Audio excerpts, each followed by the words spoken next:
Hello and welcome to Deck Builders Columbus, where we talk all things outdoor living.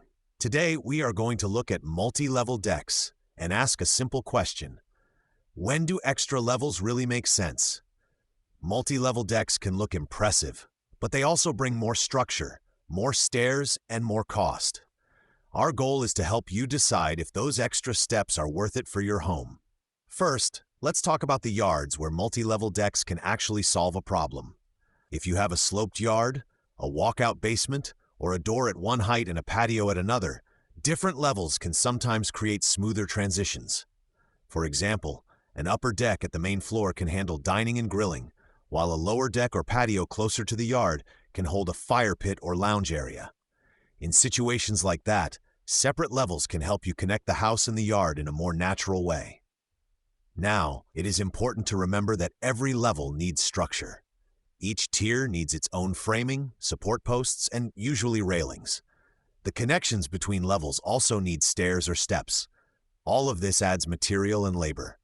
That is not a bad thing if the extra levels truly improve how you use the space, but it is worth understanding that it is more than just making it look fancy.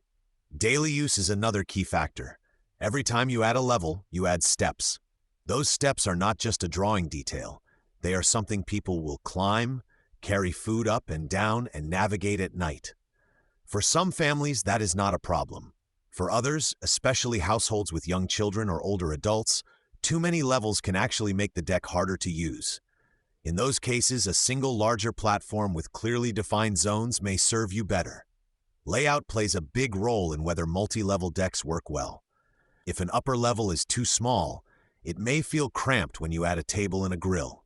If a lower level does not have a clear purpose, it can become wasted space. We like to assign each level a job.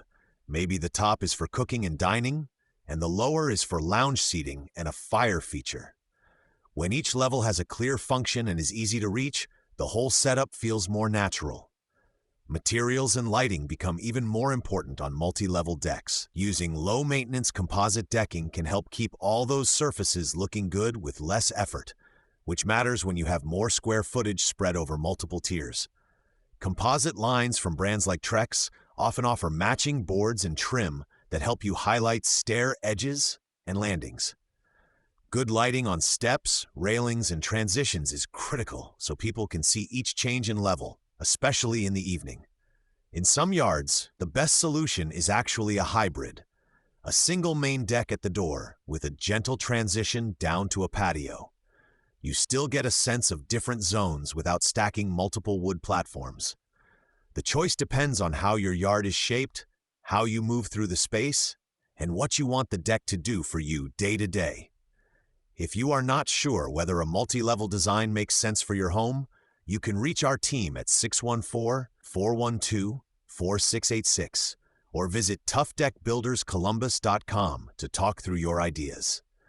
At Tough Deck Builders Columbus, we help homeowners weigh the trade-offs so they end up with a deck that is both attractive and easy to live with. Thanks for listening to Deck Builders Columbus. If this episode helped you think differently about levels and steps, share it with someone else planning a project, and join us next time as we start a new season of practical outdoor living topics.